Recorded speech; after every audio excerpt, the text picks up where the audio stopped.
scene unfolding, seeing John Walker, a Jewel ones will was under that shield and with the wing. his Heiser is people that The brand new just come up the movie. I was just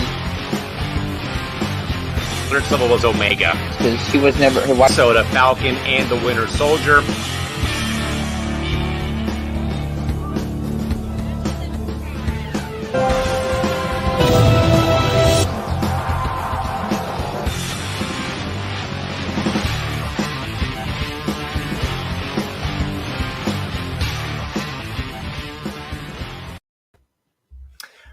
All right, we are back and better than ever, folks. Welcome back in, everyone, to the Intergalactic Sports and Entertainment Network.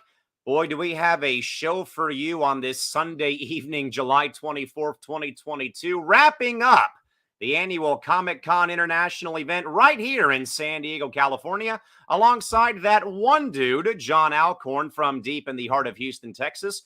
Yours truly, Callan McClurg, joining you folks here from, well, outside the Comic-Con Museum right here in San Diego, where, again, the Comic-Con festivities have come and gone over this weekend here as we kick off Season 3, Episode 4 of the Marvel Dudes podcast.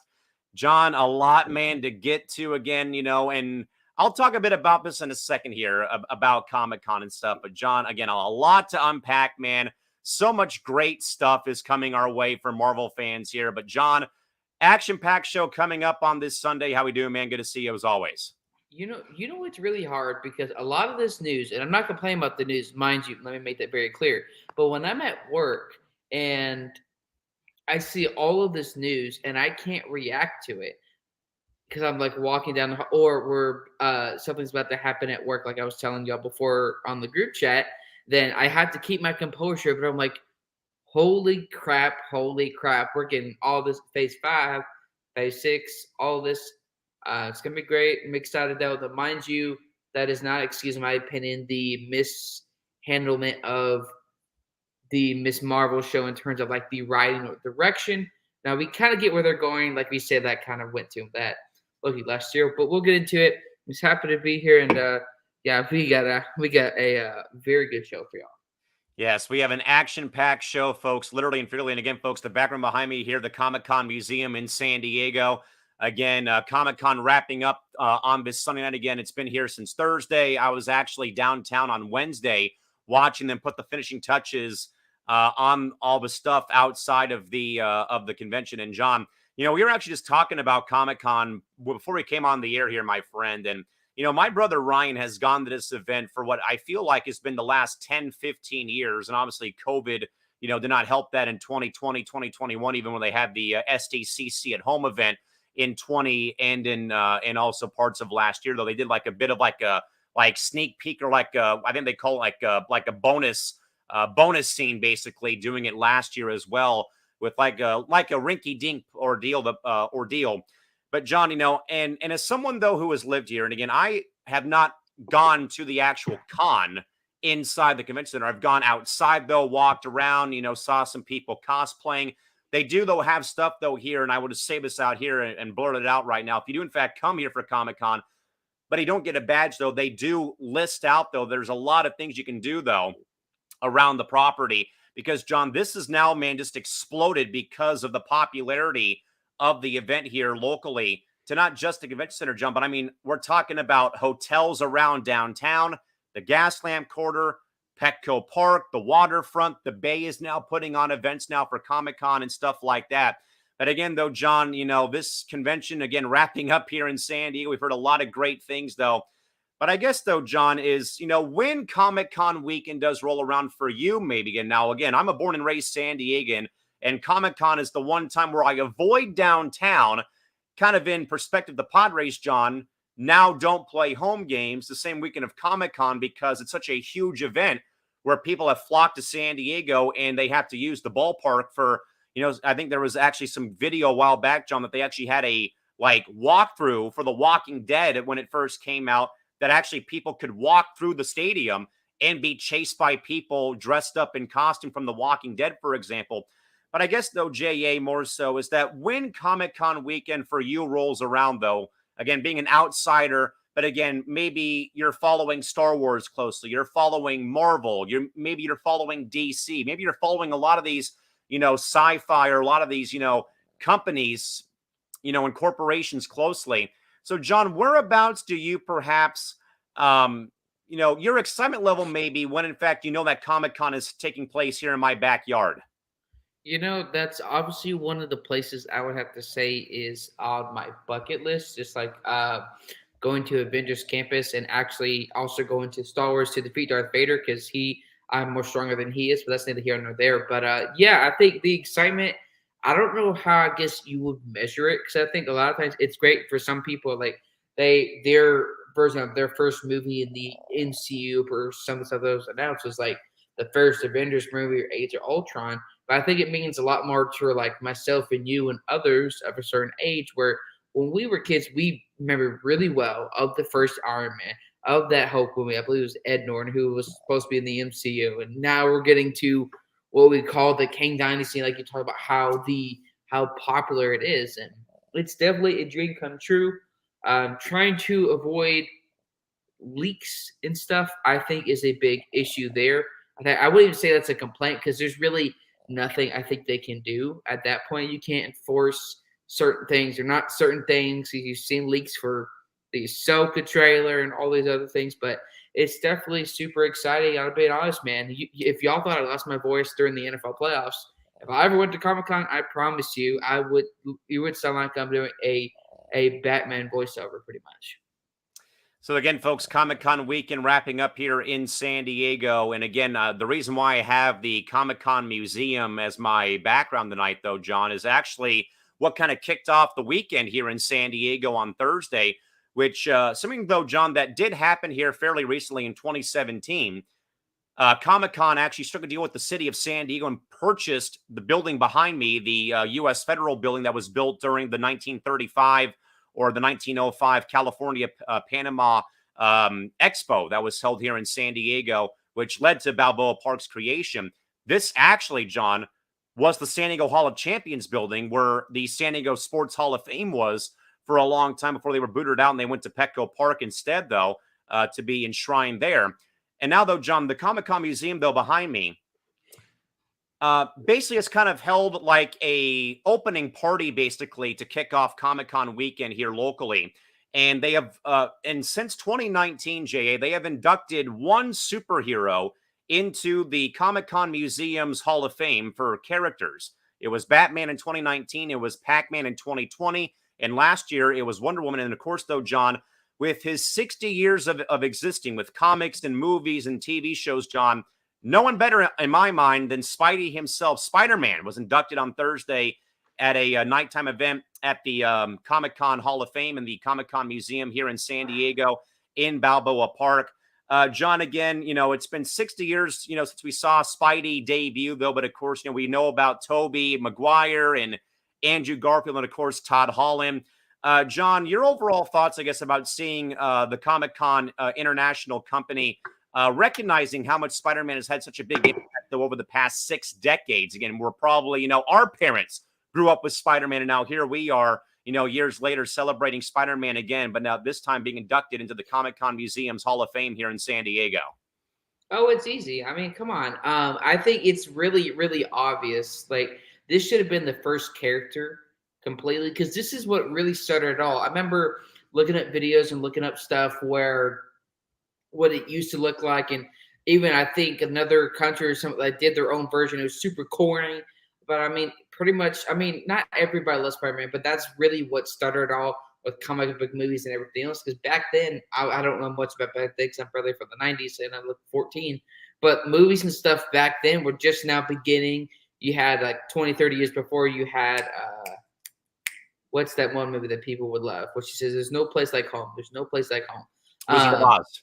Thank you. And then, so I think starting Spider-Man in the comics, and there's a 60s show I think it's cartoon for a very short time, was starting to establish a different kind of media, meaning that it's not just stuff with others, soap operas or whatever was going on back then, or silent movies and black and white TV. It's starting to introduce different kinds of entertainment. And you're kind of seeing that nowadays, where now, hey, shoot, you got a movie like No Way Home. You got things what's happening in the future of the MCU because originally of Stanley's idea of Spider-Man. I mean, back then I heard ideas. I say back then, but like videos when he was live where they thought of different names and stuff. Like, oh, I'm glad you stuck with Spider-Man, but it is about time that Spider-Man got into the Comic Book Hall of Fame. Should have been the first one, but I'm just glad that he's finally in there for sure.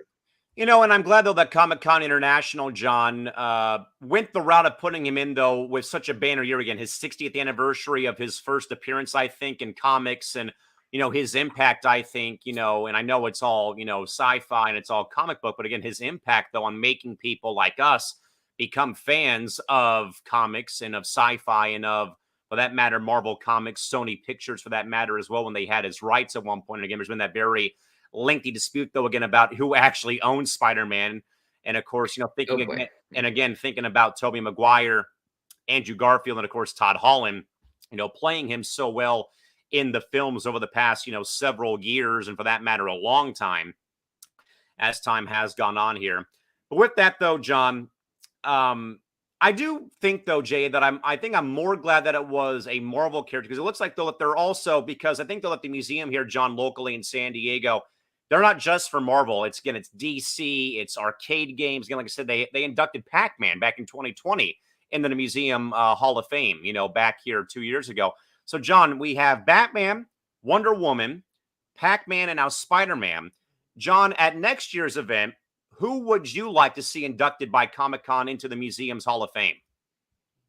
Now, obviously, it could be villains too. And honestly, as much as I love Batman and they're great, I don't know how Spider-Man didn't become first just because of being the original. But a character, to be honest, man, I don't know. That's a tough one, but I think it's a perfect time to introduce Spider-Man into the Comic Book Hall of Fame because now you have it in a couple of weeks. This is perfect PR for Sony. This is perfect PR for Marvel because you're about to put tickets on sale for the extended cut for No Way Home. And all these things are talking about Spider-Man. After the fail of Morbius, I really think this is a perfect time to release it. Should have been a long time ago, but like I said, with the increased popularity of Spider-Man, I think it's great. But new character, I don't have to think about that one for a minute, man, because there's really a lot. But if you're talking about, I would say, if we're talking about specifically Marvel, I would say Iron Man because he initially started the MCU from how corny it was back then. It looked like a boiler room costume to how it envisioned now to work. Even though Tony Stark is dead, his presence is really still felt how that really affected Peter Parker. I would go with Iron Man or even Captain America. I think Captain America takes a bit more of like the cake for me because of the long standing comic book tie that we had with him for so long. And I think they discontinued I'd say within the last decade that they stopped selling his comic books, I want to say though, but that, other than Spider-Man, I always think back of like Spider-Man, Captain America being like the two comic books I would maybe not read, but I would always, hear about 9 times out of 10, though. But I do think, though, J.A., that you're onto a valid point, though.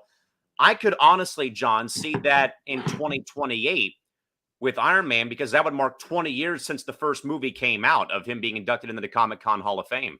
I think, obviously, like you said, perfect because it's the mentorship of yes, Peter Parker. But also, I think when you look at crap, what were you just saying? Because I literally had something that was really good. I completely just Captain America was my other choice for the Comic-Con Hall of Fame.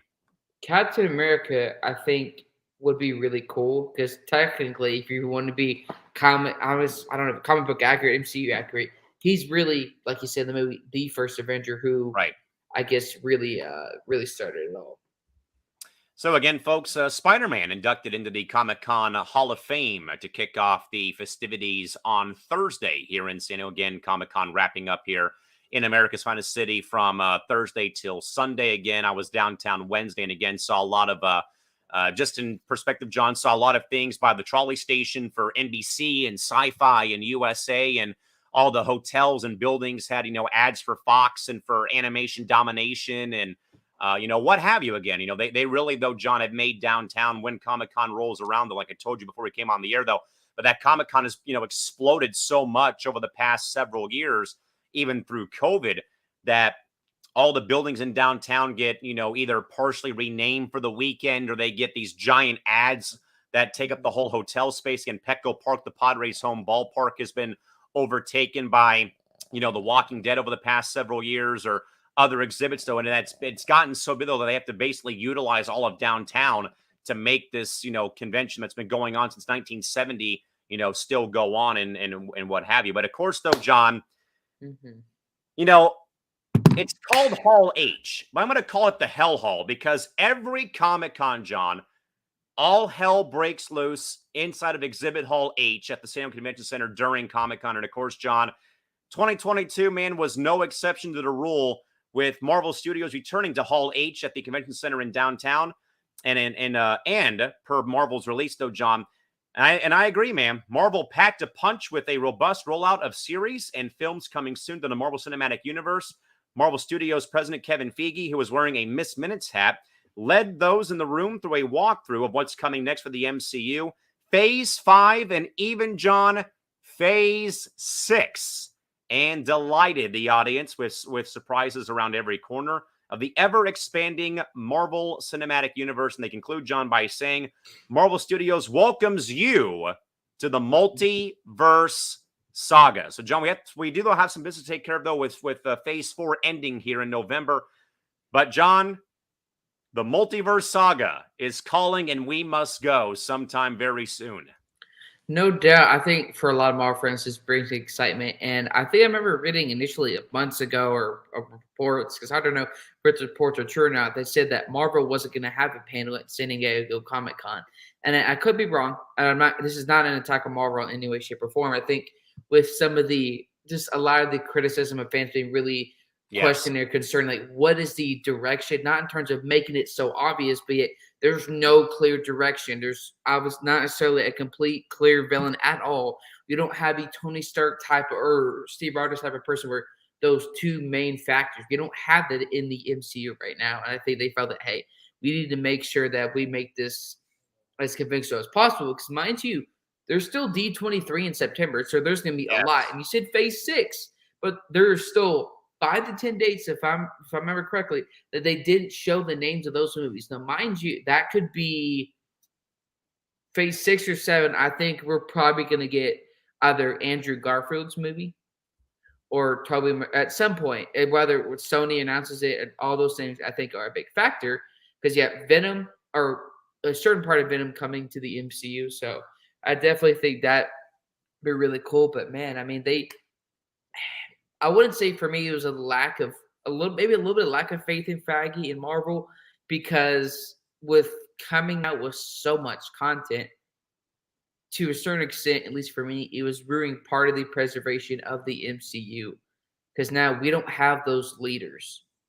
And so hopefully that does get more questions and answers. And obviously someone said Armor Wars. We don't know much about that. And the creator says it's still being created, which I doubt that at this point. But I mean, there's a lot to look forward to. I mean, the She-Hulk trailer looked really promising.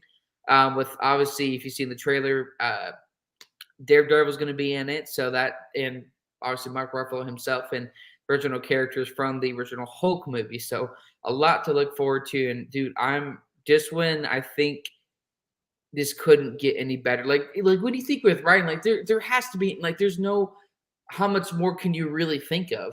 And not just how much more can you think of, but can you make it interesting? And Kevin Feige and Marvel in the MCU just continues to do that. Because mind you, before I go back to count years and years, about 10 or plus years ago, Feige was going to leave Marvel for DC, because they wouldn't actually give full credit or a lot of creative control. Because there's one guy, I can't remember his name. They let him go, and then they gave Kevin Feige a lot more wiggle room to do what he wants to do. And clearly you see the benefits of that with the MCU. John, I know Hall H, has just become, like, not notorious, but it's become very legendary with Comic-Con, because so many great things have happened in that hall of the convention center here in San Diego. And I know it's called Hall H, but I call it the Hell Hall, because, John, literally whenever Comic-Con rolls around, though, and like Marvel has a panel there, or anyone has a panel there, all hell truly breaks loose, because that's when all the big stuff comes out. And again, though, John, I agree with Marvel's with what Marvel wrote though in their press release, so that they really, are coming back here, man, with a emphatic punch to the gut though of just, a huge robust lineup of stuff coming out, not just now, but over the next, 2 years. My still a concern for Marvel, like I said, it's not that I'm not saying this from a point of, oh, I miss Tony Stark and Steve Rogers, which obviously I do, but there is not a clear-cut presence of those type of characters, whether it's going to be a Doctor Strange or whether it's going to be this character. We don't have that, and still, to me, that's a little bit concerning, because then who's going to lead this Avengers team? That movie comes out in summer or fall of 2025. So I think that's a little bit concerning, because I get what some fans are saying, where it took so many years for this phase and this phase, that it's going to be good, but also at the same time, I really hope it doesn't feel rushed, because we don't have the leaders like Tony Stark or Steve Rogers, because we thought Doctor Strange is going to be that guy that mentor a little bit in No Way Home. That didn't go anywhere. And so I'm not here to dogpile on Marvel. I'm just saying there's still, while there's a beyond level of excitement, there's also a level of questioning where who are these main core leaders? Who's their quarterback? Who's their goalie for the MCU? I don't know who that is yet. And again, to me, that is definitely a question for the MCU for me right now. John, we'll go to our two-way screen just to kind of, see both here. But John, we'll start though, my man, though, with what's coming up though here in August. And then of course, though, John, you kind of talked about though, but She-Hulk Attorney at Law comes out starting and streaming on Disney Plus on August 17th. Their Marvel's release says you'll like her when she's angry. Check out a brand new trailer and poster for the upcoming Disney Plus series streaming August 17th. Though again, though, John, Mark Ruffalo is back in this thing. But again, though, John, I think, though, and I actually went back and watched one of the previous Marvel Dude pods we did earlier in this season of here on ISEN, and about how now we kind of have like the judge and jury is almost out here. Now we have Valentina, Julie Louise Drives now with her character advocating for John Walker and for Yelena, again, Natasha Romanoff's sister. But now that we have an attorney at law, though, who is related to Bruce Banner himself and the Hulk now. So now, though, John, what direction do you think now comes out of this here when you're talking about now She-Hulk attorney at law entering, when you now already have the presence, though, of someone who's kind of working as like a lawyer or attorney now for John Walker and Yelena, but now we have another one, though, with She-Hulk coming here in a matter of roughly 2 weeks on Disney Plus. Honestly, when I saw the Miss Marvel show, I will say there were some parts that I liked, but and this is towards She-Hulk and everything, is that I could get kind of where they were going, but yet you went here, then here. There wasn't a clear villain. That's why going into She-Hulk, I didn't really have any hope. But then that trailer dropped. You have Wong. Now, mind you, the last time Bruce Banner and Wong were together was in that post-credits scene in Shang-Chi. So how does that tie into everything? Is he going to be one of the main Avengers? I wouldn't be surprised. Moon Knight, I don't know. It's just all these different things, but it gives me excitement with Daredevil being back in it. I think you saw his suit in the back and his show going 18 episodes, which please stop this 6-episode bull crap, Disney. It is absolutely ridiculous. I'm not here to go on a 30-minute rant. I'm just saying, like, we want this to be fleshed out and not yes. So stop with the 6 episodes. Stop that right now, please. I'm not here to like be all pissy and like ruin the show. Please stop with the 6 episodes. I don't mean to interrupt though, but it's a very fair tangent to go on, because how do you keep an audience? I think that maybe the one concern though that Disney may have had initially, like with Falcon and Winter Soldier, maybe WandaVision, is if we go beyond a certain number of episodes, when do we start losing the audience? If it's going to be like a 10, 12, 14, 16, 18 week marathon where again, people can binge watch, shows in what, 2 days, maybe 4 days, maybe. But I agree though with you though, John, more so about, cut the crap though with like these, 4 to 6 miniseries though. Give us an 18 or 20 episode series. Why not? Like, and I'm not saying, and this is what I liked about Stranger Things, and I'm not saying like, oh, longer episodes, a longer series means better. Like, if you keep up with the writing, it doesn't matter how long it is, as long as you tell a really good story. Yes. Somebody made a Kenobi movie edit before it got taken down by Disney, where they edit into just the movie, which is what Kenobi should have been. And I was like, Agreed. oh, this is awesome. Pray that to the MCU. But I think She-Hulk, though, I really hope that after, I could say, in my opinion, my version of Disasters of Miss Marvel, where I think she did a great job as Miss Marvel. I kind of get the direction a little bit there, but like the writing was so like one way her mom and her dad were like hiding something from her and being pissed, like these rings, and like, oh no, you can't touch it, stay away from that. And then in episode 4 or 5, like, oh my gosh, she has it, that's so cool. Like, that doesn't make any sense. And I have no problem with like fluff episodes, like I saw with, I keep using Stranger Things, I've been watching that, but like with these 50-minute, hour-long episodes, that doesn't mean it's quality because it's longer, but they were able to have more time to flesh out the story.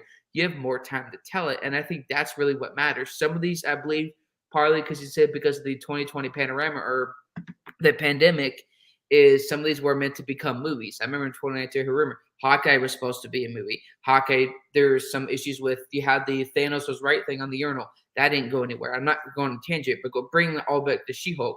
I really hope Miss Marvel or She-Hulk was the last of the 6-episode series, because I honestly wasn't hyped for it at all. But seeing, maybe a little bit, but seeing this last trailer and not just how it connects, but how this has really been going on since Falcon and the Winter Soldier.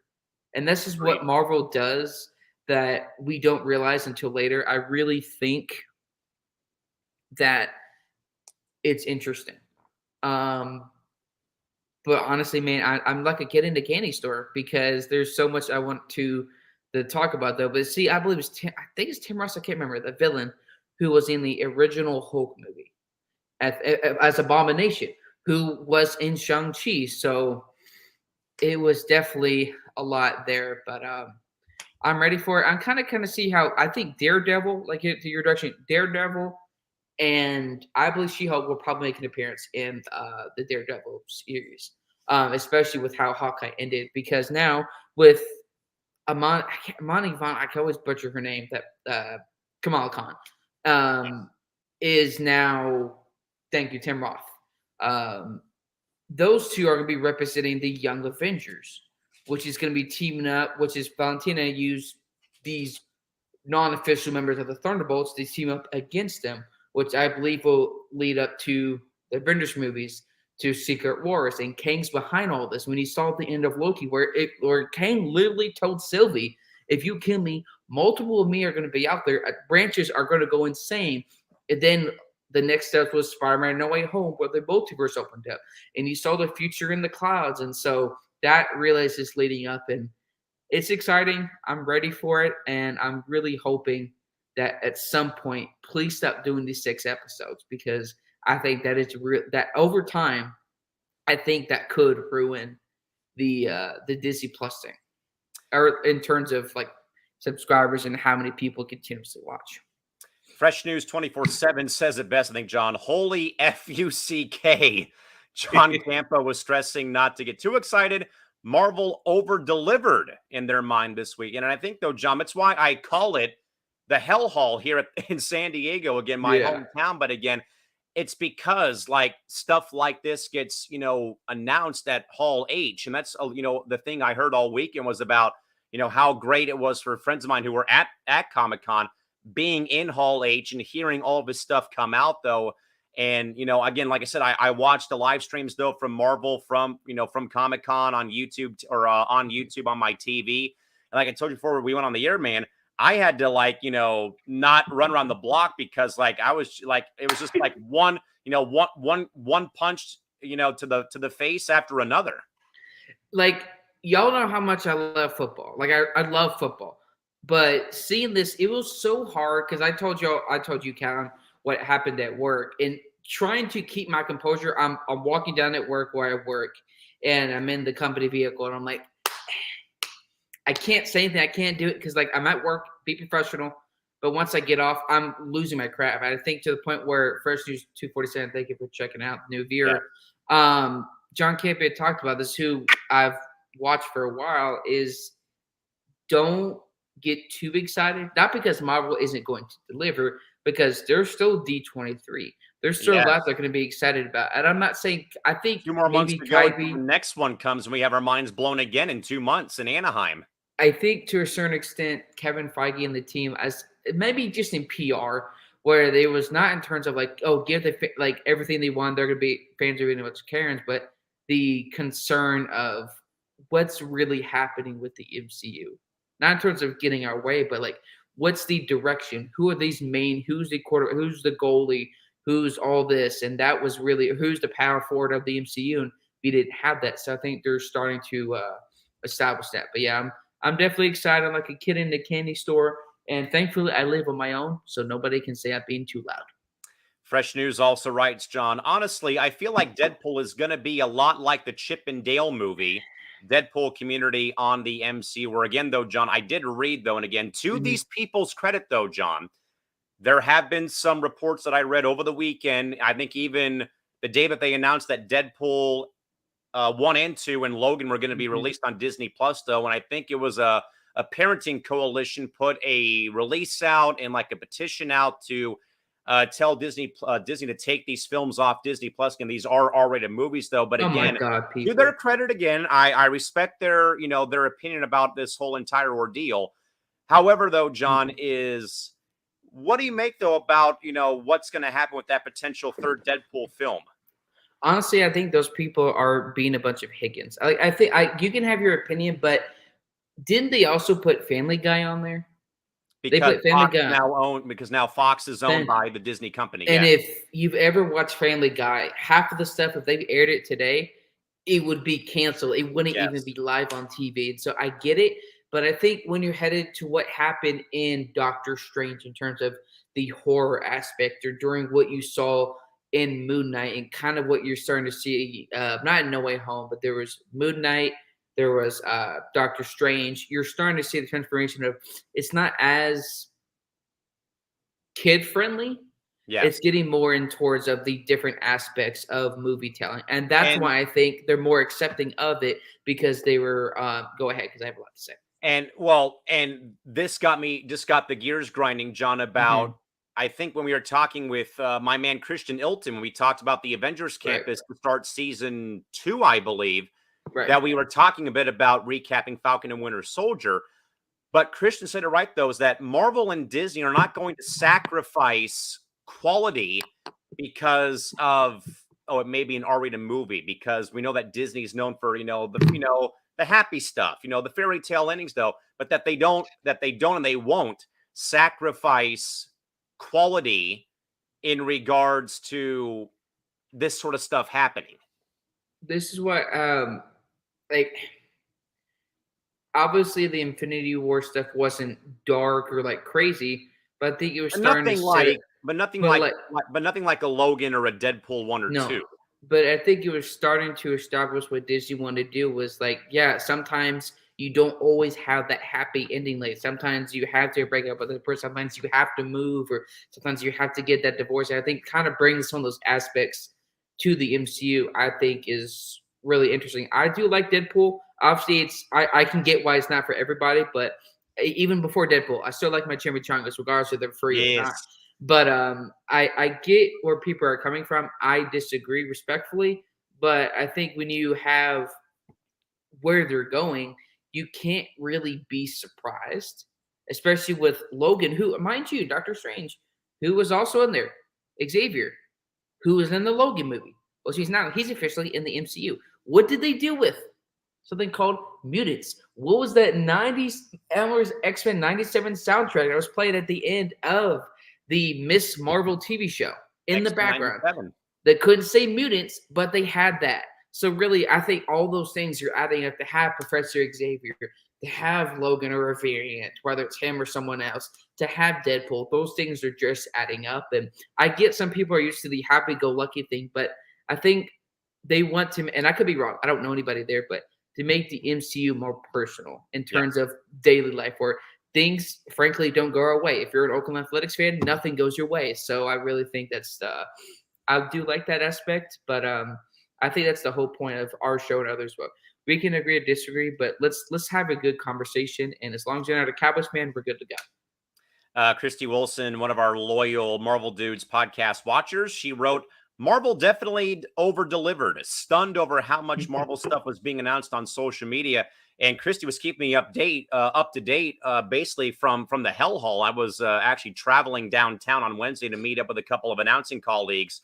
Or no, actually I was going down to the barrio for a soccer event I was covering for our women's team here, pro women's team here in San Diego. And Christy, I was on the trolley actually, and sure enough, I get to a certain station, and all these people that were leaving Comic-Con were getting on the trolley. But Christy was keeping me updated the whole way down because I missed part of the stream, though, going down to Barrio Logan to the event I was covering. And Christy was just like, I'm trying to keep up.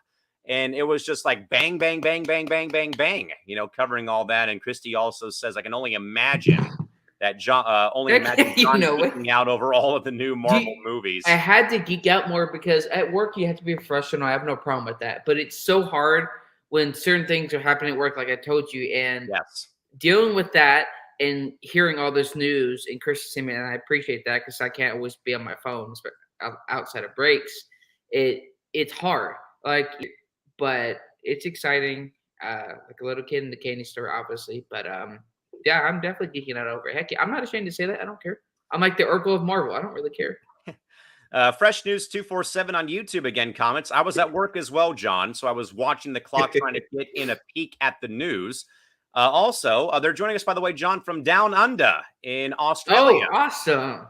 And this is actually a pretty good tidbit to know, though, but down in Australia right now, where I am, we have all the Hulu shows on Disney Plus already. Now, mind you, that's true, though, because when they had Free Guy and other movies, they were already on Disney Plus. And then some were on Hulu and some were on a different platform, and now they're finally under the one umbrella on Disney Plus. Maybe if you don't have to wait as long, just get a VPN and have to watch those shows. But no, I mean, I'm happy for it. We definitely appreciate having new viewers on, and can't wait to see. And especially international too, from the great people down in Australia. And furthermore, they say, John, actually, we already had Logan and Deadpool, all the movies already on there as well. So good to know about that. Yeah, I'm definitely gonna have to I watched Logan for the first time earlier this year, and Hugh Jackman is absolutely incredible. Yeah, that movie is. If you're a certain age, I wouldn't watch it, or if you're really grossed out by certain aspects of a movie, and I get it. But I think it's really interesting. I'm starting to get more and more fascinated with other things. I used to be just Marvel and just Spider-Man, but now like learning more of what the MCU is going and doing like more history of these videos and all that. It's really interesting to see the Wolverine and playing his games on the Game Boy back in the day. But I'm curious to see where this goes because with the multiverse wide open, anything is possible except the Oakland Athletics World Series this year or next year. So again, John, now after we get past D23, my friend, we do have the final film coming out for Phase 4. And John, I think it was a very well done trailer and a well done deliverance, I should say, of this film. And again, though, the Black Panther sequel, Wakanda Forever, John, will come out and officially close Phase 4 on Veterans Day, November 11th of this year, to conclude Phase 4. And again, John, it sucks that we're in this position without Chadwick Boseman to continue the legacy of the Black Panther character. However, though, John, I do think, though, that there's got to be some type of archive footage somewhere that we don't know is laying around somewhere on a reel in Hollywood somewhere on a 35 millimeter film that has Chadwick doing something for this film before he passed away. Because I think that we had, we talked so much about, maybe that he could have made an appearance or did something maybe for Falcon and Winter Soldier or a different TV show we were watching earlier on. But John, overall, though, should anyone's expectations for this film be where they were before the news of Chadwick's passing? Or do we have to kind of, in a way, lower expectations because we know that the main character is not here with us? It's trying to think of my response because this is probably the first time. It's a rock in a hard place, it almost feels like a lose-lose situation at this stage right now. Because with the MCU, we haven't had this. I believe, before I outside of don't recall it what's ever it, happening ever. outside of well, this is after Tyreek West, but what's his name that played General Ross in Civil War, who's going to have a role in Thunderbolt, the Thunderbolt movie. Yeah, this is the first time it's happened, but I think what really got me, I saw an archive interview where Chadwick Boseman already said, "I'm already dead," and now seeing that now, it's like, dude, he made such a big impact in the MCU and saw his final Instagram live. He was really, really skinny, and seeing archive videos of Chris Evans having to wake him up when they were doing like panel interviews and stuff, because he was literally, and to be able to do all that and deal with what he was doing was something, I mean, phenomenal. Just an incredible act of courage. Just unbelievable. I don't think they should lower your expectations, because we know what Marvel has done up until Thor: Love and Thunder, which is kind of mid at best. But honestly, for me, I wouldn't even say issue. What I would have liked to happen is different storylines, but not have it be Black Panther. You shouldn't have, in my opinion, somebody take over that, because only one person should have been Black Panther. But if you're gonna have somebody like we saw teased in the trailer, it should be. And if I butcher her name, which I know I'm going to, is it Shuri, or what's her name in the movie? Shuri? Yes. Letty, you're right.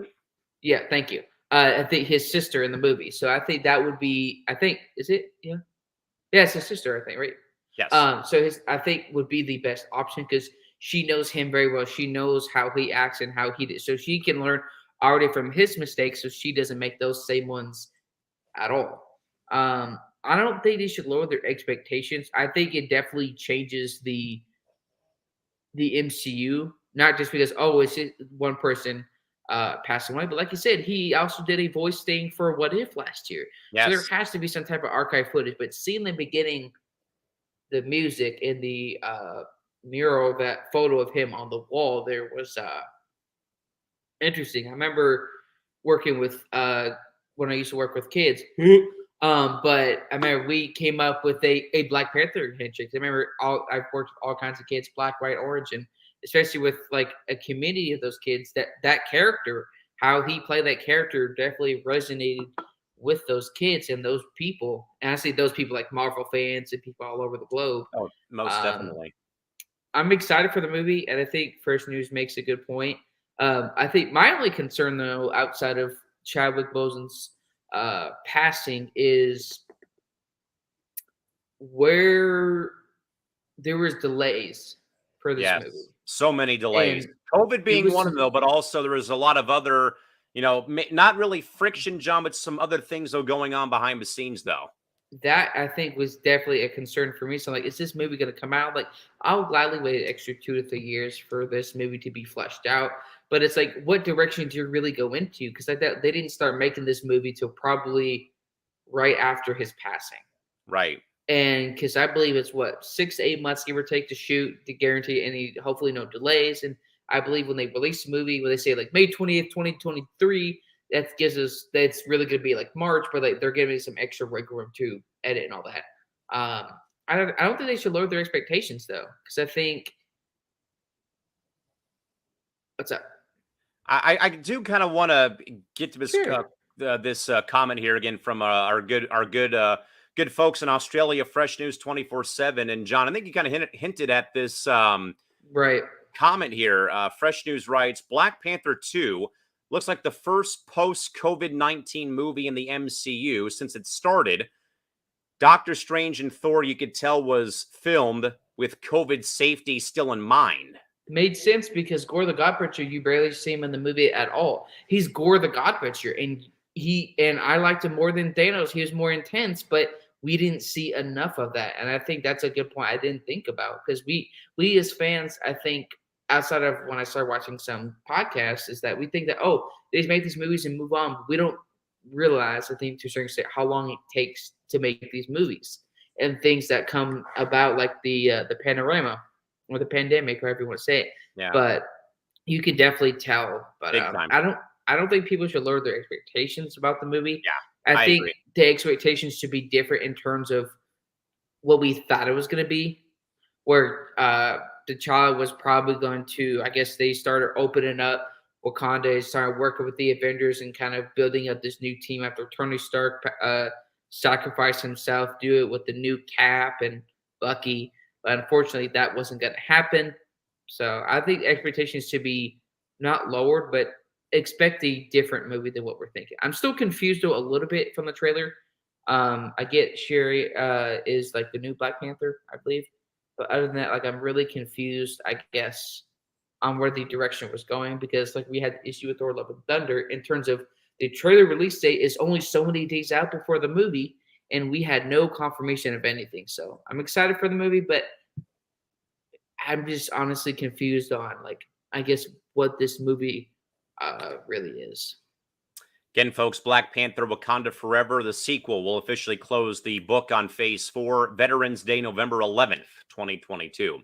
With that, John, into the next phase of films, Phase 5, coming over the course of the next year.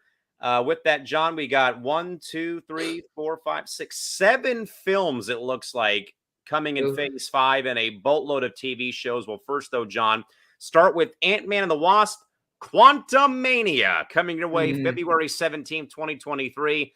You know, John, we always talk about how Marvel gets, all the good people, all the big names to come in, though. But also, they get people, though, who work well together. And I think about Paul Rudd and Evangeline Lilly so much so because they have, for both Ant-Man movies, along with Infinity War and even with Endgame, they have all just done a great job together being Scott Lang and Hope Van Dyne in this entire thing. So, John, overall thoughts about the third Ant-Man film, again, Quantumania, coming out February of 2023? I think people, I guess, misconstrue that just because like they pick these guys like these movies that are easily going to work out because you see the success financially with No Way Home or Doctor Strange or Thor that not everything works out. But I remember very vaguely when Tom Hiddleston and Chris Hemsworth were cast as Thor and Loki, where we did, at least for me, I didn't know anything about him as an actor or anything. And now, not in a couple years after, they're well-known actors. Loki sent at Comic-Con, say my name. And so it's to the point where I don't remember her name. The casting director does a really good job because, mind you, Chris Pratt auditioned for a different role. And then what they do is they don't just like, oh, you're perfect for this role. Or no, we're just gonna move on without you. Goodbye. She's like, it's more of an opportunity. I believe there's another character perfect for you, and it's worked out. Chris Pratt is Star-Lord. Scott Lang is Ant-Man, or obviously we know him with Paul Rudd. Lang, yes. So it's perfect match, and I think we think, oh, every person they're gonna pick, and all these movies are gonna be a success. But it's a perfect match, and I don't know how they do it per se. And I know, I guess we're done. I don't know how they do it because probably thousands or maybe hundreds of people to audition just for one role. So I'm curious to see how they do it. I would love to know, but they've done a great job. I mean, I didn't know about Paul Rudd outside of a couple of cameos from Friends, or he was in another movie back in the day. So, but it's interesting to see guys you don't know about to now who doesn't know about them. Again, folks, Ant-Man and the Wasp, Quantumania, including, by the way, per I believe Screen Rant, Bill Murray himself will be in this movie February of next year. I don't know the role, but that's what I don't know either. By Screen Rant. I almost saw a leak for it, and then right before I looked, I scrolled away because there are going to be people that are going to show the trailers. And to those people, I hope you stay in your mama's. I hope you just stay in your mama's basement and live there, because as much as I love what to know, because y'all know I'm very patient when it comes to new Marvel stuff, I would rather wait, because we talk about certain movies, and I'll keep going back to like a No Way Home, whatever. But that type of movie was a once in a lifetime experience. I understand some people got it spoiled, and I'm sorry, those people are complete doo-doo heads. I had it spoiled opening night. It was a once in a lifetime opportunity, because I remember it was the day after my birthday, December 16th. Let's freaking go. Let's go see No Way Home. And it was like, oh, I don't believe this leak. This can't be true, because people can do CGI stuff. It's been deceptive. But that was a once in a lifetime opportunity. I think what Marvel does with so many movies, where you get a group together of people in one theater and just going nuts. It's absolutely insane. But I'm excited to see this, and to be honest, to see where this goes. Oh, I love fresh news here. Bill Murray, come on, leave some legends for DC. All the Marvel, just like now that why they use that Thanos quote, the palm of something in my hands. They basically had the Infinity Gauntlet for actors. There has to be, outside of obviously money is a huge factor, but even actors that are not as well known, like what do you do? Like the wording has to be really good because you're getting people like now that play Kamala Khan who her life is forever changed forever for her kids' kids, her kids' And kids, and just as an example, look at the two young kids who played Leia and Luke and Kenobi. exactly. So they're set for life, and I think that people look at these that they picked it, but it's so easy. I'm not going to pretend like I know how hard that job is, but to get all these characters or all these people to play these characters is really interesting. Because mind you, outside of Iron Man, I mean, Robert Downey Jr. was doing Sherlock Holmes, and he has stuff in his past, and he really did a phenomenal job to where he is today. But Absolutely. did I know who Chris Hemsworth or these people were 5 or 10, 15 years ago? Probably not, because mind you, they signed before he was Captain America, I only knew Chris Evans from playing the Human Torch in Fantastic Four. And I barely remember that because I was like 4 or 5 years old. So Flame on. It definitely flame on. But Christy Wilson, hold that thought, Christy. We'll get to Captain America: New World Order here very shortly, and also wanted to say what's up real quick to our good man Big B Brandon Herrera joining us from Coast to Coast Entertainment. But John, back over to you. I think DC's done a decent job, but they're also having a lot of drama going on with Warner Brothers and certain actors right now, to the point where it's like partly enabling, but also a lose-lose situation for the company, because you're being put in the situation of two people. Y'all can do the research yourself. We don't got time to deal with talking about that over and over and or at all. But it just seems like DCU is like the Raiders. You just can't get people stop getting in trouble. Stop it. Stop it. Stop it. And just like the famous words of Samuel L. Jackson, Jurassic Park. But whatever Marvel does, whatever the wording is, keep doing it, because I'm not sure exactly what y'all say, but they always do a good job. John, we'll move on now to Guardians of the Galaxy Volume 3, coming out May 5th, 2023. And I agree, though, John, with the facial expressions, because this is probably going to be the final time we'll see this group of this amazing cast of Pratt, Saldana, Dave Bautista, who we talked about back in Season 2. I think about him retiring from acting following this film's release, though, because he's been at it for so long, plus the wear and tear of his time in the WWE. And, of course, Bradley Cooper, Vin Diesel, and stuff like that. And I think, though, John, I think my only question, though, is like, what's left for the Guardians to accomplish in Volume 3? I did see something. I don't know if you would call it a leak, so I'll leave it at that. But you do know what Guardians of the Galaxy do when they announce the name of the movie or certain colors of of that title. We're kind of potentially give away of a character's going to die. We know a character's like at some when you're ending a trilogy of characters, someone's going to have to die. And I think I saw obviously who it was going to be, which is not a surprise because they had a quote in previous movies. We'll leave it at that. But honestly, I don't know how much there is left, because you can't give everybody a Tony Stark type of goodbye, because mainly the reason why is because Tony Stark was the one that started it all. The outcast that didn't want to be a part of it. He was the Tom Brady of the MCU. So now you kill off one character. I don't know what you do. Do they just disband and move on and then team up again in the Avengers? Like they weren't Avengers. They were just parting with the Avengers. It's like Doctor Strange. He wasn't an Avenger, but he was helping them out. So I don't know. I think I know who's going to die, but I don't know what you do with the other characters at this point, because Zoe Saldana's in this movie. So and then he's going to be an Avatar in the next year or two as well for the sequel for that film. But honestly, I don't know where you go outside of this character's death. So I don't know. Like, I'm super confused. You can't kill them all off. You have to have some type of I guess, sense of direction, really, to be honest. And I would probably, if I had to guess, I think if this is going to be Dave Bautista's final film, that's how you probably end the film is, his death or his funeral or something. If this is in fact going to be his last film with the Guardians, and you have to wonder about Chris Pratt and all the rest of the cast and crew for that. I think anything else though, and this is obviously going to be a thing that I know will come out later, but I'm more inclined to think about, okay, what songs are Tyler Bates and James Gunn going to pick here? Because I think though, John, that's what's more so has gotten me in as a Guardians of the Galaxy fan, because now we have two rides at Disney theme parks based off the Guardians. We have Mission Breakout and California Adventure, and a brand spanking new roller coaster called Cosmic Rewind at Epcot in Florida.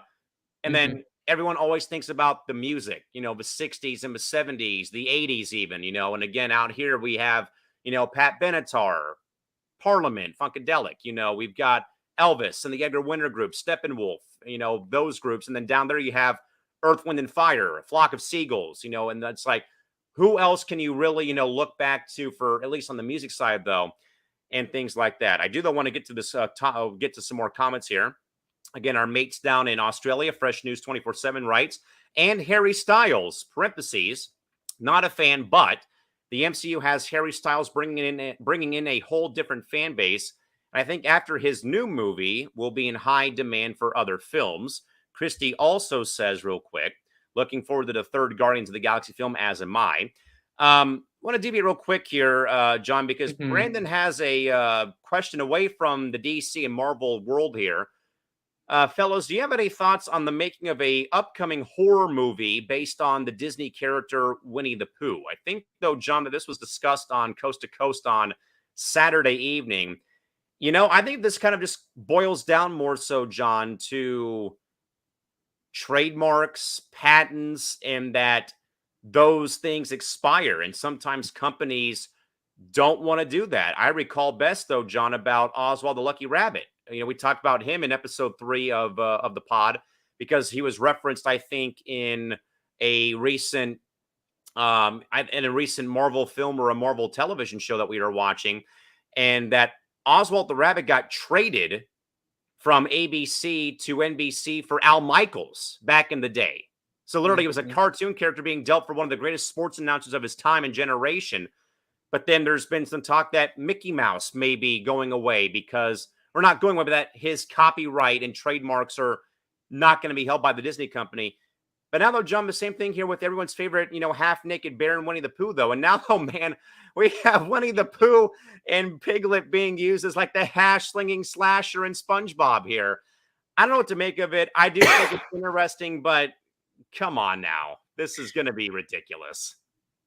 This is the most laziest bullcrap I have ever seen for Hollywood. We know Hollywood can be lazy, and certain people, Hollywood, a guy that made that space movie that completely failed, that he criticized comic book movies, even though his movie was trash and didn't do well in the movie theaters. First of all, this is the stupidest thing I have ever heard of in my lifetime. Obviously, Disney just lost the rights to that.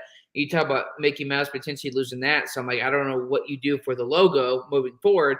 But no, this is the dumbest thing I have ever heard of. This is the biggest middle finger to anybody's childhood. Why not make Steve from Blue's Clues be the Zodiac? I mean, at some point, you're just gonna ruin everything. And he's a half-naked bear going to college. He's not even human. How stupid are you? I'm more mad about this because this is not creative whatsoever. At least from It, which I hate horror movies. It came from a book. This is just pure stupidity. I'm not going to go on 30-minute rant. It's just pure stupidity. So I'll cut you a slack here. Pure stupidity, and I think I agree, though, it's more of lazy storytelling, because now we have to, twist the narrative all of a sudden here of, happy-go-lucky, everyone's favorite, teddy bear, becoming a serial killer, for heaven's sake.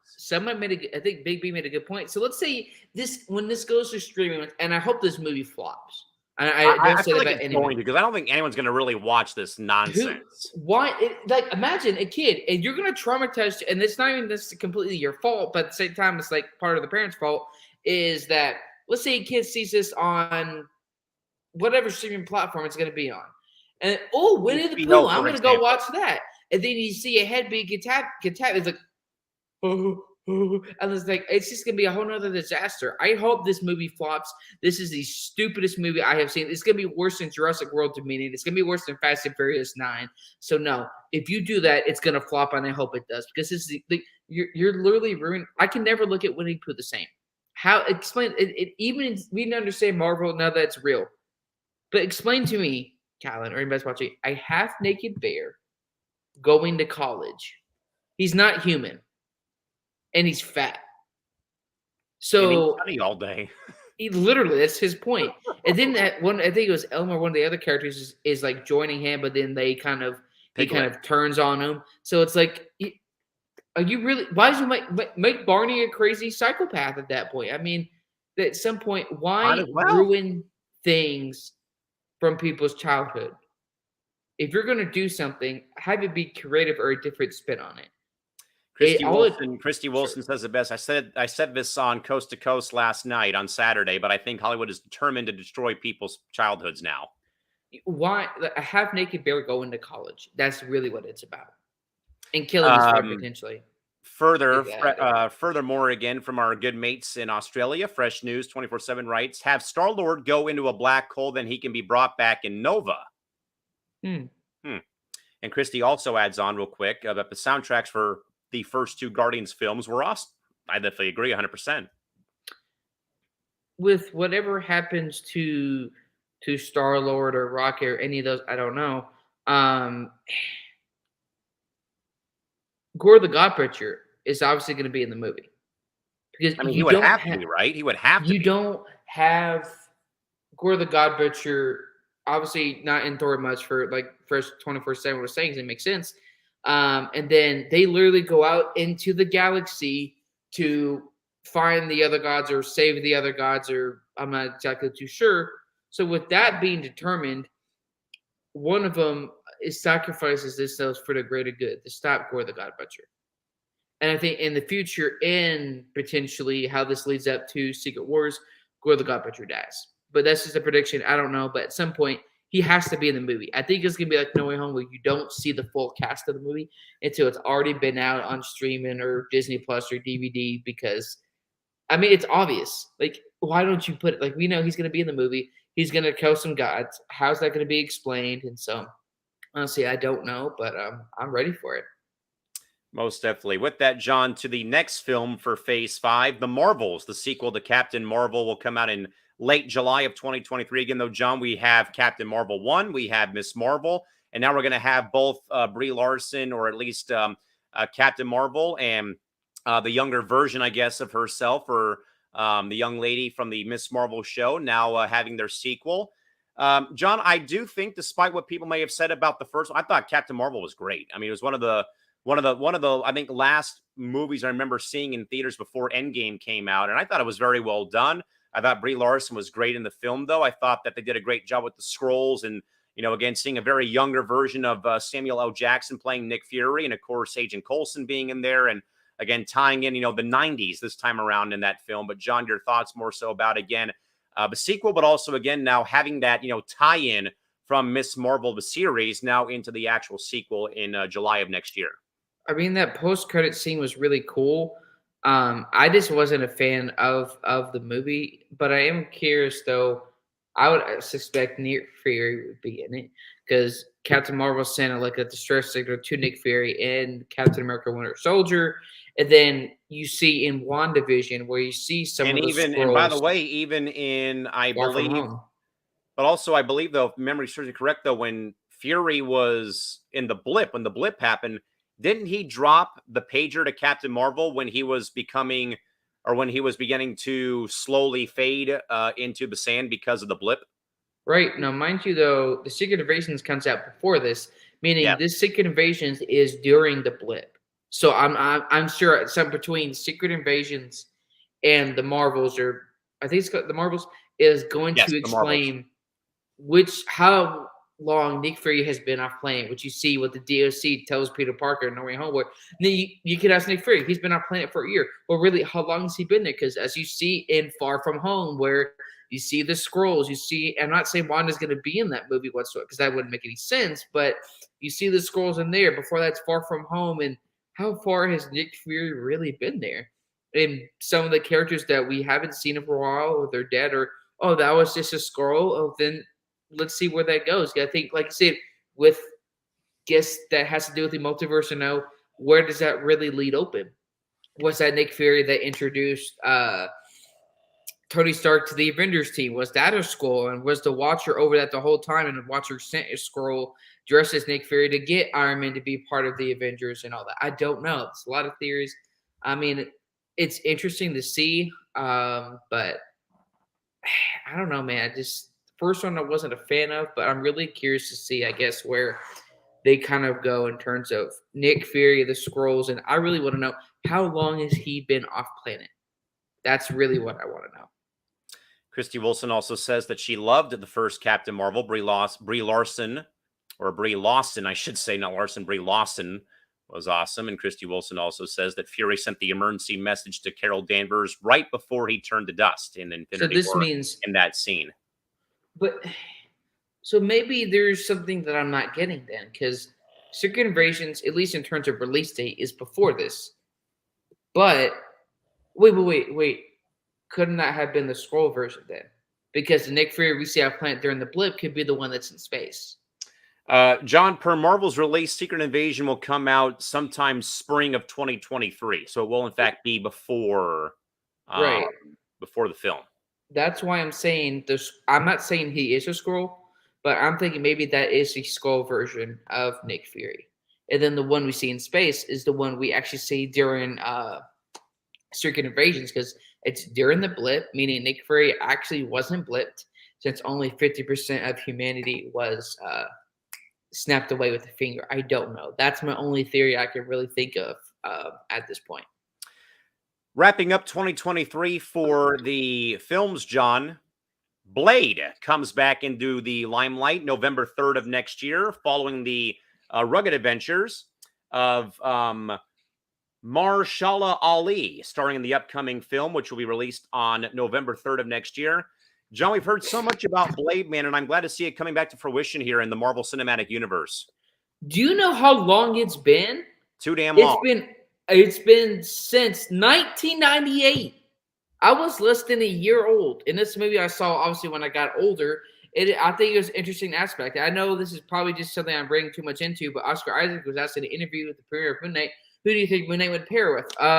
Blade. So I'm not saying that leads into anything, but I think it's fun to see a bunch of these rumors. Oh, is Blade coming to the MCU? Is Blade coming to the MCU? Is he coming? Is he coming? Just like, oh, no, I'm not doing another thing at Kenobi. Is he coming? Is he coming? And I'm finally glad that Blade is coming to the MCU. I don't understand how that necessarily works, but mind you, though. Christy Wilson, John, real quick, has a great comment. As someone who watched Wesley Snipes play Blade, I'm very curious about this upcoming film. Because mind you, the OG in '98 was Wesley Snipes playing Blade. Now, mind you, that Blade was very violent. Yes. And so with the direction the MCU is heading, I imagine they go in that same direction, especially if they're going to keep that same R rating for Deadpool. I imagine that Blade is going to be very similar. I don't know how. 13, possibly. I don't know how that would really connect, because even before Comic-Con this year, I could get how some of the stuff with the Marvel and all that, because I could see the pieces. But for Blade, I mean, honestly, I'm not going to expect no cameos, hardly any connections. I think it's going to be a standalone movie, because I don't really see where you go from there with him at all. We haven't seen him since last time I was there was when Blockbuster had 50% of their stores. So honestly, I don't know where that goes, but it would be cool just to see Blade and Moon Knight. That would be kind of cool. That'd be intriguing to see if they actually make that work. With that, John, into the next two films that are coming out in 2024, and then Christy Wilson asked about this earlier. Captain America: New World Order takes theaters May 3rd of 2024. Again, John, that's why I have this rash guard on that looks like the Winter Soldier costume, because now, man, we get to see the continuation, I would hope, of the Falcon and Winter Soldier storyline, because again, we just did not see enough, again, to what we said earlier in the show, though, about these, 6 to 8, series, episode series, though. But now, though, John, Sebastian Stan, Sam Wilson, Aaron Kellyman, Danny Ramirez and the entire cast that we, all fell in love with, good guys, bad guys, or whatnot. I'm so glad that they're going to be able to do a full-length film now and explore everything that we saw, though, firsthand in Captain America, or at least in Falcon and Winter Soldier. Yeah. This is a problem I have with my Marvel brain. I had a random theory, what we were just talking about. I'll make sure it's under 2 minutes or less because we got a lot to cover. With the Jake Lockley personality at the end of Moon Knight, is that a opportunity to manipulate, to be a part of, not necessarily the Thunderbolts, to go against the Avengers the Young Avengers, or he snaps out of it? But answer kind of what you were saying. This Captain America, dude, I've been hyped for this since we saw the end of Falcon and Winter Soldier, because I thought it was curious. I think with the multiverse, since this is before Secret Wars, you could have an opportunity where a Steve Rogers cameo, something like as a proper goodbye. I don't know. I'm not saying that could happen, but maybe this version of it is where he's part of Hydra, and you see his, I guess, fiance or wife. I don't know if they're officially married in the MCU, but his wife and them trying, like, New World Order. I don't understand. So is Steve Rogers a part of Hydra quick, in this? I hate to jump off the top rope while giving your theories here, but one has to think, though, John, that I had it and now I lost it. But I was just thinking about what you were saying, though, in regards to the meaning of the New World Order, John. Let's remember, though, who the main group was that they were going after in that series. The Flag Smashers. Wasn't there a lot of things that Carly, better known to me as Aaron Kellyman, I prefer to call them more by the person playing them than more so than their stage name or their character name. But John, just think about, though, what Aaron Kellyman's group was trying to do, though.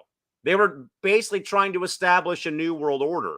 So how do we not see? Now, I know, though, that they killed off Aaron Kellyman, though, in the last episode. Thanks a lot to Sharon Carter for doing that. But was that really her? Was that a variant? Was that, we don't know, though. But John, just think, though, that even though that we saw her get killed off, though, in episode 6 or episode 8 of that series, though, when I think of New World Order, I don't think about WWF wrestling. I think about what this organization was trying to do, though, in this TV series, though. And now we get a full film trying to see how this thing worked out or didn't work out. Honestly, I think they made a comment. Somebody did. One of the military members, some side character or background character, said, "Oh, I thought Captain America was on the moon." So I wonder. I'm not saying this time. I'm not saying the who again? Yeah, Danny Ramirez, who was playing Anthony Mackie's right-hand man. He was the one who asked about him being on the moon. Then we had the one Flag Smasher at the cemetery with Aaron Kellyman saying, at one point when I grew up, I used to be a Captain America fan before he joined the Flag Smashers a long time ago. I'm not saying if he was with Nick Fury off planet on the moon, but I think we didn't see him die. So no. I still believe Steve Rogers is not dead. All we saw was him putting the stones back in their proper place after the events of in Endgame, and that's all we saw. It was no more, no less.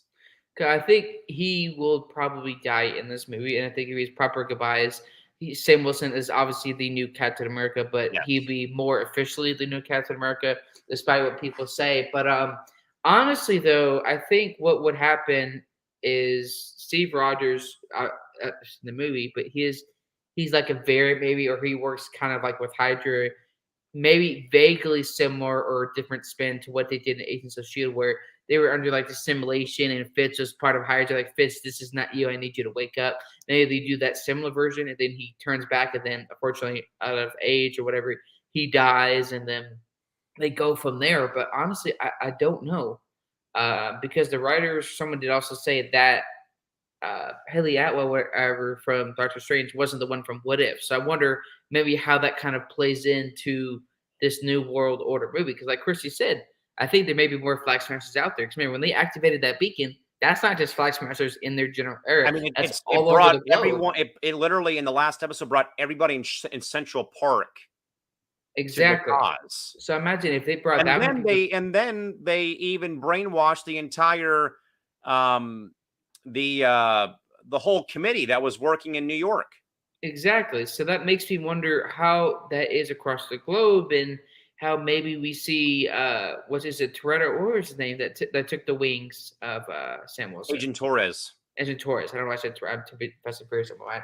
Agent Torres, maybe he'll make an appearance in this movie, and he'll be like that rookie, that Mitchell Trubisky or that Justin Field of the MCU, where he's still learning from these veterans like Sam Wilson, the not new, but the Captain America. I don't care what he's Captain America. He learned from Captain America. He's the best option. Now that And being that said, and that goes to Mhm. what we talked about in season 1 of the Marvel Dudes when Sam Potter wrote in and said, when in fact that, Sam Wilson becomes the new Captain America, Torres then becomes the new Falcon when this happens. Now this does make you wonder. You have to have Bucky in the movie. Like to me, that's not an option. Now, that's not the question. My concern or question is, he's already cured. Like, where do you go from here? Like, his story, I feel like, is over to a certain extent. Like, turns up, I he don't always feel talk. like it's over until he gets the closure with Steve, whatever that closure may be. But I Then mean, you would. he's got Then the closure with being cured, the closure of killing, Yuri's son when he was still the Winter Soldier at that hotel, and whatever may have happened there, and then seeing him kind of living a normal life though with the Wilson family, on the bayou somewhere in Louisiana, and what have you. mind you, that's the reason why I think also he has to be in the movie, because, like you said, that has to be that closure to where like at the funeral, at the end, he say something like, "Oh, we did it. Now you can rest," or something. I don't know, but he has to be. They both have to be in the movie. Like, I don't know anybody that could think that he's either not in the movie, two, that Steve Rogers is dead. Like, Yeah, there's no way.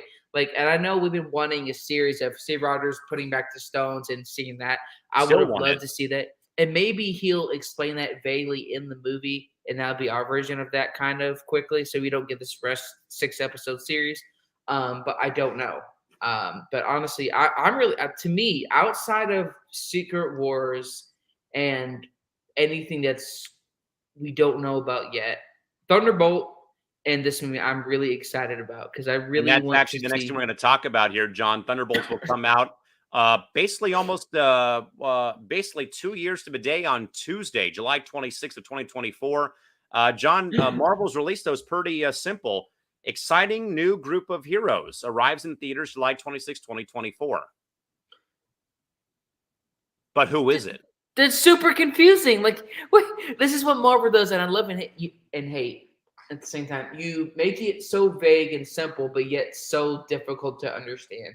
What new heroes outside of Torres who's going to be Falcon? And obviously that's a given right there. That's not I a mean, are we surprise. talking about more of America Chavez, Miles Morales? I mean, those are like the only two that really come to mind. Now, I do know at some point that I think somebody said it. I don't know, I'm sure if it's true where they are with this process. Where if the Miles Morales Part 2 and 3 are going to be successful, which they will be, even my mom who doesn't like that stuff loved the first one. They'll do a live action. And I think at some point that's going to be great, which will lead into Spider-Man 4. But this movie, I think Christy is right. Bucky Barnes not being in the movie is just completely It'd be a stupidity. crime. It's almost like having an Avengers movie back in the day. Oh, sorry, we forgot Steve Rogers. He's not in the movie. Really?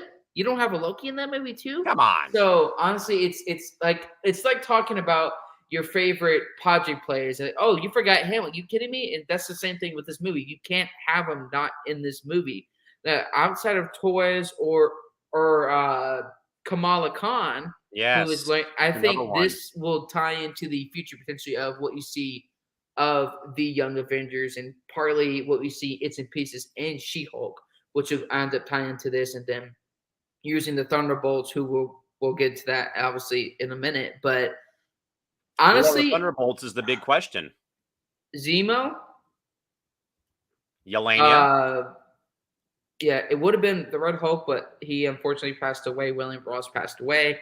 There was No. Elena. Yelena. But I wonder now that she kind Valentina? of knows, but John she Walker? knows. Screw you, John Walker. I'm sorry, but that T-shirt is still coming out, Christy. Don't worry. But my only not nitpick, but like with screw you, John Walker. But I wonder though, like with her knowing the truth after she tried to attempt to kill Hawkeye, like I don't understand how she'd be a part of the Thunderbolts. Like, what is her motive outside of being manipulated from Valkyrie at the end of Black Widow? Right. Like that to me is maybe the only question mark there, unless there's some type of other motive.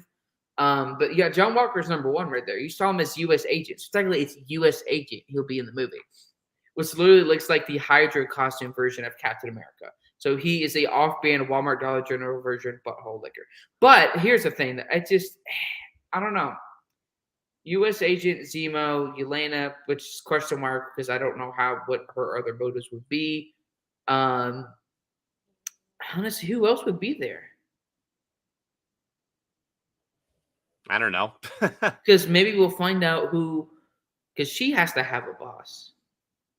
So I wonder what that leads to. May at some point, this is, I think, after Daredevil, if I'm not mistaken, or before. So I wonder if you have a Wilson Fisk who's like the crime lord. So I don't. There's too many theories. And I don't have really enough time to go through all those. Christy Wilson brought it back from retirement. Hashtag screw you, John Walker, laughing face emoji. Delete these videos off of the internet. Delete those histories of that video. Oh, my goodness. John, we'll get in quickly to the Phase 5 television series coming out. That begins with Season 2 of What If and Secret Invasion in early 2023. In the middle part of 2023, John, Echo is coming out. Don't know much about this one, though, but going to try to pull up Marvel's release about this. But I've been a little intrigued by it because it's, again, someone that we probably, much like Moon Knight, John, that we probably don't know much about, honestly, at this point in time. But again, Echo's coming out in the middle part of 2023 to go along with the second season of Loki also coming out in the middle part of 2023, plus Ironheart's also coming out in late 2023. And then Agatha Cavern of Chaos, late 2023 or even early 2024. And also, folks, Charlie Cox is back in Better Than Ever. Daredevil Born Again, early 2024, also coming into the television side of things here for Marvel. So again, John, we have What If Season 2 in early 2023, Secret Invasion, and then in the middle part of the year next year, Echo and Loki Season 2, followed up as well by Ironheart, Agatha Cavern of Chaos, and the man himself, Charlie Cox, is back as Daredevil Born Again, early 2024. John, give us your thoughts on these Phase 5 television series and what stands out so much to you in your mind. Number one is Daredevil. Obviously, I'm not surprised he's coming back because in No Way Home, and he obviously was Jon Favreau's agent in the movie in an extended cut. But honestly, number one is Daredevil. I've wanted Wilson Fisk back. They kind of teased it in like the old movie Spider-Man video games and kind of teased it in the movies, but never really came to fruition. And now him being the huge crime boss, imagine who maybe he manipulates Zemo of some kind or something. I don't know. But what if though? I wasn't the biggest fan of season 1 because there were some episodes that had some cool scenarios, but I would agree. But I'm kind of eager to see what they may do for a season 2, though. I will admit I'm a little eager. The execution, especially to me, that Thor episode though was, I'll be honest, it was terrible. But again, I don't know if I guess there's a lot of demand. There's a lot of interesting stories that you can tell. Like, what if Iron Man didn't die, or what if Thanos? All these different things, but I don't know like what scenarios you could. I think my favorite what if was what if Thanos and Ultron teamed up to fight the Avengers. That was one I think that they did have in season 1, if memory serves me correct. No, it was Ultron fought. I can't remember. This is I keep forgetting. But there was, you said Secret Invasions. We have What If Season 2, Secret Invasion, early 2023. The middle part of the year is Echo and Loki Season 2, later in the year or in 2024? Ironheart, Agatha, Cavern of Chaos, and Daredevil Born Again. I mean, Echo, I'm excited about because I believe the actress is actually deaf in real life, which I think really makes that. I could be wrong about so if I am, forgive me for that. But I think if that's the case, I think that really makes that interesting because I mean, I think it's cool to do different aspects Something like different, that. yes. And with Hawkeye's character being partially deaf, also he's obviously going to appear in the series, and so is I don't know why I was about to say what's his name that plays Kingpin. He's not dead. This is the oldest trick in the book. Oh, a character dies and swoosh, the camera disappears. But I'm excited for Echo. I'm curious to see where that goes because obviously the I'm definitely story. on board though for Loki season 2 because Yes. Tom Hiddleston went from being a villain to a lukewarm villain to I think a guy that we all truly fell in love with, along with him and Sylvie, but I'm forgetting the actress's name. I know off the top of my head I'm going to be pissed when I don't remember her name. But that Hiddleston went from being pure villain to still a villain to at the very end though becoming a guy that I think everybody thoroughly enjoyed being, a good guy in the end of season 1. My mom hasn't been interested in a lot of all the Marvel stuff like myself for you, but she really loved Loki. She kept saying, "When is Loki season 2?"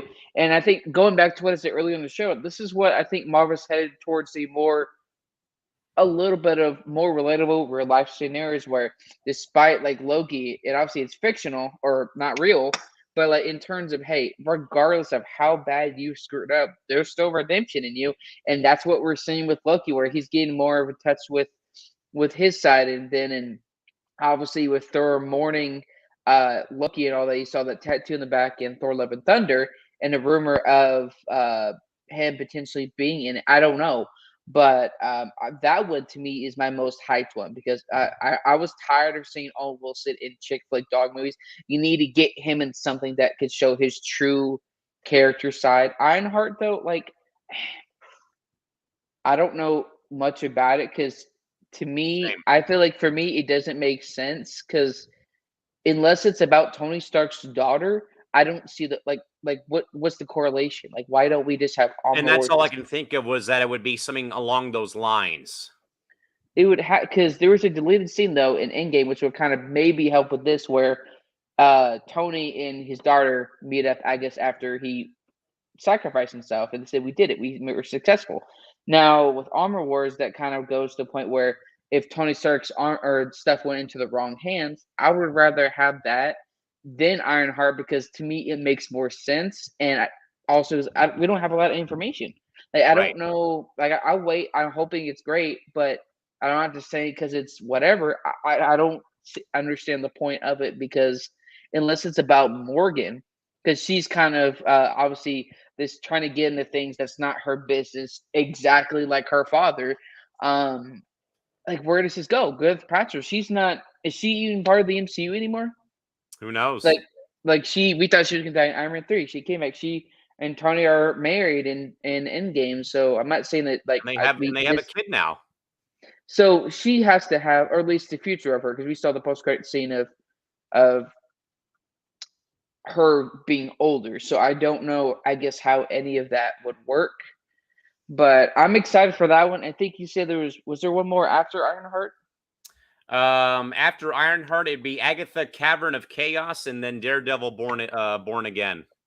I want to know that about Agatha because I love Loki and WandaVision were my two favorite things coming out from Marvel last year. Loved everything, but those two things were really good. And even my mom liked it, and she's not the biggest fan of every single thing of the MCU. So I wonder how that goes into effect because now, because I'm confused, Callan, because going to the end of WandaVision, she trapped Agatha into this personality she created for like the other citizens of the town.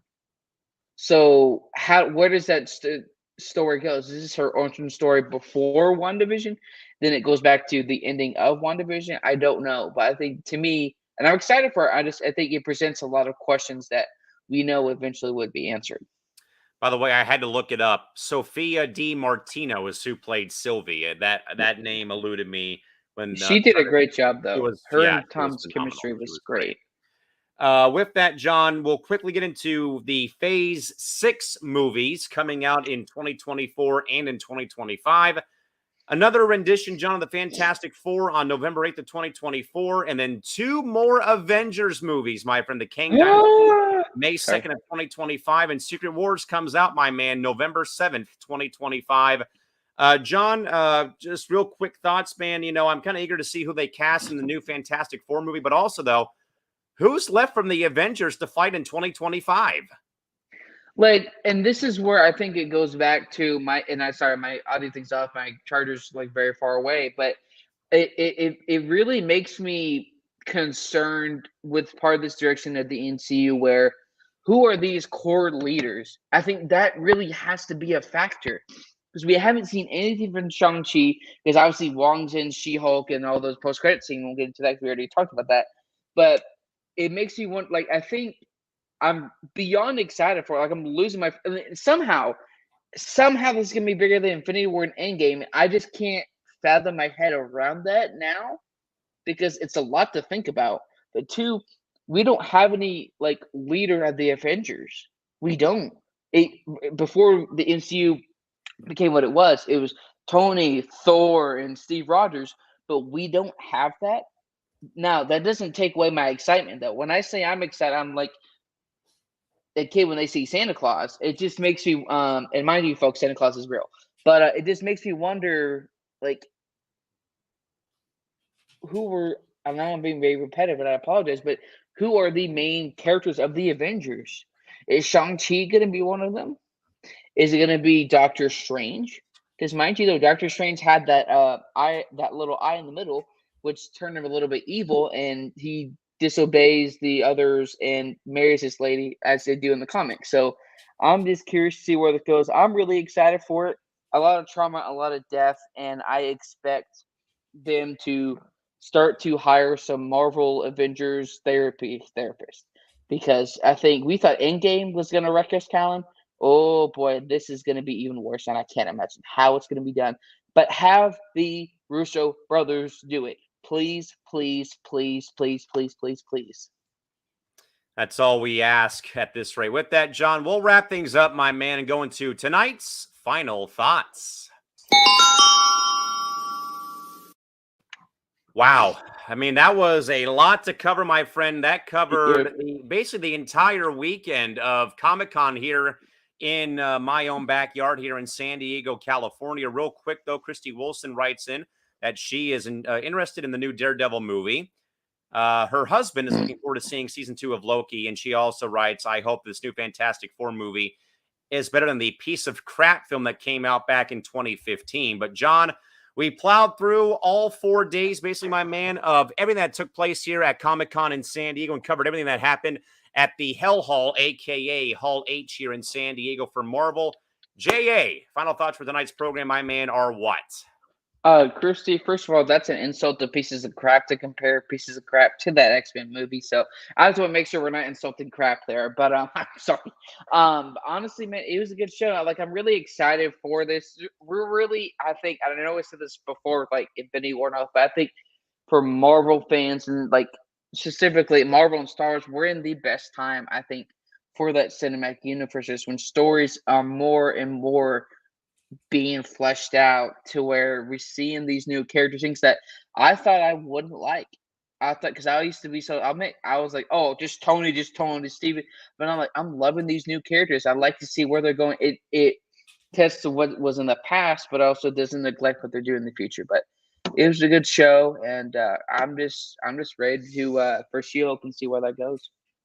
Yeah, folks, and we thank you all so much for joining us here. I know we went past the midnight hour here in midnight hour out here on the West Coast. And Christy also says a great show tonight, guys. Thanks to Christy Wilson and our mates down in Australia, Fresh News 24/7 for also joining us tonight here on the program, and also our good man Big B Brandon Herrera from Coast to Coast Entertainment.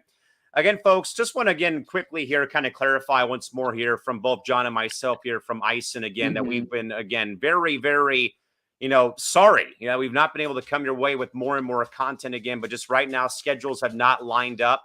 We do, though, folks, anticipate, though, getting ourselves on track, though, once the football season does begin, though. I know that John has ideas with James Gonzalez to do some coverage that we're hoping to get our wagering show with Steven and Shree running during the college and the NFL season, plus Trevor Williams, who's been doing a great job holding down the fort for us here with 6 for 6. And I think, though, John, that, that's kind of where we're at right now at this rate, because, again, I'm getting back to work here very soon with my regular seasons beginning back in August, though. But I think, though, John, with having Trevor doing 6 for 6, though, but also as well, though, JA, now, though, man, that we have college and the NFL coming around, man, now content is going to be coming out, though, left and right, though, like it's pancakes at Denny's. Oh, it's gonna be super busy, and I think it's bothering me though a little bit too, because it's like for me, I'm so used to putting out content, but yet do an idea for a new kind of podcast. I've done a couple episodes before, but it was way before I met y'all. But that should be good. James and I think we're actually gonna be able to do a show. But folks, I've been working I've been working a lot. My season's about to be coming back this October for the Rockies. So I'm really excited. Huge thank you to that amazing organization for giving a guy like me an opportunity. But it just makes me, I like I said, like I'm not, we do apologize, but like I said, life, got a new job. Very thankful for that, but it's presented a great opportunity for ours. And so we're getting there. Have an announcement to make when I will do the next couple of weeks, but we're getting there. But it's honestly a snail space, but we want to make sure that we're honest with y'all. We do appreciate everybody, especially viewers from outside the U.S. or you're from Wakanda or the moon, wherever. We appreciate you viewing the show. So with that, folks, again, thanks for hanging here tonight. Again, we basically summed up Comic-Con weekend in a hour-plus long nutshell. Again, you can also find the podcast on Spotify, probably sometime on Monday, as John and I have time to put it out there. With that, again, folks, we're John Allcorn, yours truly, Cal McClurg, saying good night here, or an early good morning to you folks joining us here on Now This Monday morning. We, again, folks, will see you sometime soon. Again, just please, folks, stay tuned to our social pages again on Facebook or on Twitter when we have more and more updates again. But again, we will do our best, folks, to be back with you here as more time allows us to be here, actually, and do this content for you here with sports and entertainment and all things in between. Till next time, folks, have a great night and so long.